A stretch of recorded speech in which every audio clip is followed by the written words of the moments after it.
Part 1-এ আমরা দেখেছি আশফাকের বাবার স্বপ্ন এবং শহরের কঠিন জীবনে তার ব্যর্থতা। পার্ট 2-তে আমরা দেখেছি আশফাক তার বাবার মৃত্যুর পেছনের রহস্য জানতে পারে যখন সে কামাল সাহেবের সাথে তার গ্রামে যায় এবং বুঝতে পারে তারা পুরনো বন্ধু ছিলেন। কিন্তু তাদের এই বন্ধুত্বের পেছনে লুকিয়েছিল এক গভীর বিশ্বাসঘাতকতার গল্প, যা আশফাককে তার বাবার মৃত্যুর আসল কারণ জানতে বাধ্য করে। আশফাক তার বাবার লেখা চিঠিটি হাতে নিয়ে দাঁড়িয়ে আছে। তার মন যেন এক ঝড়ের মুখে পড়েছে। সে কিছুতেই বিশ্বাস করতে পারছিল না যে তার বাবা কামাল সাহেবকে চিনতেন। তার চোখের সামনে হাজারো প্রশ্ন ঘোরাফেরা করছিল। সে কামাল সাহেবের দিকে তাকালো। তার চোখে ছিল একরাশ শূন্যতা আর বেদনা। কামাল সাহেবও আশফাকের দিকে তাকিয়েছিলেন। তার চোখে ছিল এক অজানা কষ্ট। আশফাক তার দিকে তাকিয়ে বলল, কামাল সাহেব, আমার বাবা আপনাকে চিনতেন। কেন কেন আপনারা এতদিন দেখা করেননি? কেন আমার বাবা আপনার কথা আমাকে বলেননি? কামাল সাহেব আশফাকের কাঁধে হাত রাখলেন। বাবা, আমি তোমার বাবাকে চিনতাম। আমরা দুজন শুধু বন্ধু ছিলাম না, আমরা দুজন ভাইয়ের মতো ছিলাম। আমাদের দুজনের একটি বড় স্বপ্ন ছিল। আমরা দুজন মিলে একটি বড় ব্যবসা শুরু করেছিলাম। আশফাক যেন স্তব্ধ হয়ে গেল। তার মনে হলো তার বাবা আর কামাল সাহেব যদি বন্ধু হয়ে থাকেন, তাহলে তার বাবার মৃত্যুর পেছনের রহস্যটা কি? কামাল সাহেব বলতে শুরু করলেন, আমরা দুজন একটি বড় ব্যবসা শুরু করেছিলাম। আমাদের স্বপ্ন ছিল একদিন আমরা এই শহরে অনেক বড় মানুষ হব। কিন্তু আমাদের ভাগ্যের নির্মম পরিহাসে আমাদের স্বপ্নটা ভেঙে গেল। আমাদের সাথে একজন বন্ধু বিশ্বাসঘাতকতা করেছিল। সে আমাদের সব টাকা নিয়ে চলে গিয়েছিল। আমরা দুজন তখন সর্বশান্ত হয়েছিলাম।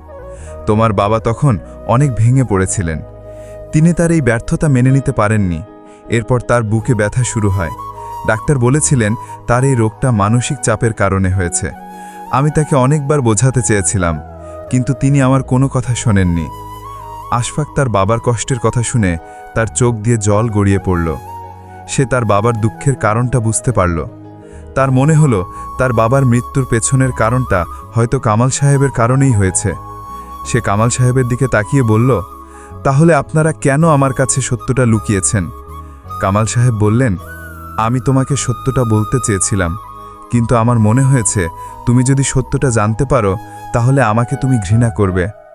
আশফাক কিছু বলল না, শুধু তার বাবার সেই পুরনো ছবিটি কামাল সাহেবকে দেখালো।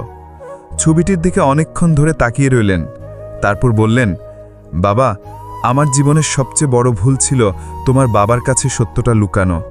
আমি তোমার বাবার কাছে ক্ষমা চেয়েছিলাম, কিন্তু তিনি আমার কোনো কথা শোনেননি। আশফাক তখন জানতে পারে কামাল সাহেব তার গ্রামের সব জমি বিক্রি করে শহরে চলে গিয়েছিলেন। তিনি তার স্ত্রীকে নিয়ে সেখানে একটি নতুন জীবন শুরু করতে চেয়েছিলেন, কিন্তু তার ভাগ্যের নির্মম পরিহাসে তার স্ত্রী মারা যান। কামাল সাহেব তখন আবার গ্রামে ফিরে এলেন। তিনি তার স্ত্রীর কবরের পাশে বাকি জীবনটা কাটাতে চেয়েছিলেন। এই গল্প শুনে আশফাক অবাক হয়ে গেল। তার মনে হলো কামাল সাহেবও তার মতোই একজন মানুষ, যার জীবনে অনেক কষ্ট আছে, কিন্তু তিনি কোনোদিন তার কষ্টের কথা কাউকে বলেননি। আশফাক তার কাছে গিয়ে বলল, কামাল সাহেব, আমি আপনার কষ্টের কথা বুঝতে পারছি। কামাল সাহেব বললেন, বাবা, আমি তোমাকে এই গ্রামে নিয়ে এসেছি একটি কারণে। আমার জীবনের সবচেয়ে বড় স্বপ্ন ছিল আমার স্ত্রীর পাশে থাকা, কিন্তু আমি তা পারিনি। আমি চাই তুমি তোমার জীবনের সব স্বপ্ন পূরণ করো। আশফাক কামাল সাহেবের কথায় নতুন করে বাঁচার প্রেরণা পেল। সে তার কষ্টগুলোকে ভুলে গেল। সে আবার তার মা আর বোনের জন্য নতুন করে স্বপ্ন দেখতে শুরু করল। কিন্তু সে জানত না তার জীবনের সবচেয়ে কঠিন সময় এখনও আসেনি। তার ভাগ্যের খেলায় আরও অনেক কিছু বাকি আছে। একদিন আশফাক তার মায়ের ফোন পেল। তার মা তাকে বললেন, বাবা, তোর জন্য একটি চিঠি রেখে গেছেন। আমি চিঠিটা খুঁজে পেয়েছি। আশফাক অবাক হয়ে বলল, চিঠি কোথায়? তার মা বললেন, তোর পুরনো বাড়ির বারান্দায় একটি পুরনো ডায়েরি আছে, সেখানে চিঠিটা আছে। আশফাক যেন স্তব্ধ হয়ে গেল। তার মনে পড়ল তার বাবার মৃত্যুর ঠিক 1 মাস আগে হয়েছে। সে ভাবল এটা কিভাবে সম্ভব। আশফাক যখন তার পুরনো ডায়েরিটা খুলল, তখন সে দেখতে পেল তার বাবার হাতে লেখা একটি চিঠি। চিঠিতে লেখা ছিল, আমার প্রিয় আশফাক, আমি জানি তোর জীবনে অনেক কষ্ট আছে। আমি তোর এই কষ্টের কথা বুঝতে পারছি, কিন্তু আমি জানি তুই আমার চেয়েও বেশি কষ্ট পাচ্ছিস। আমি তোকে একটি কথা বলতে চাই। আমি তোর জন্য একজন ভালো বন্ধু খুঁজেছি, তার নাম কামাল সাহেব। তিনি তোর জন্য একজন ভালো মানুষ হবেন, তুই তাকে বিশ্বাস করতে পারিস। আশফাক যেন পাগল হয়ে গেল। তার মনে হলো তার বাবা তাকে কেন এমন কথা বলেছেন। তার বাবাকে সে কখনো কামাল সাহেবের কথা বলেনি। তার বাবার চিঠিকে এমন কথা কেন লেখা থাকবে? সে তার বাবার সেই পুরনো ছবিটি আবার দেখল।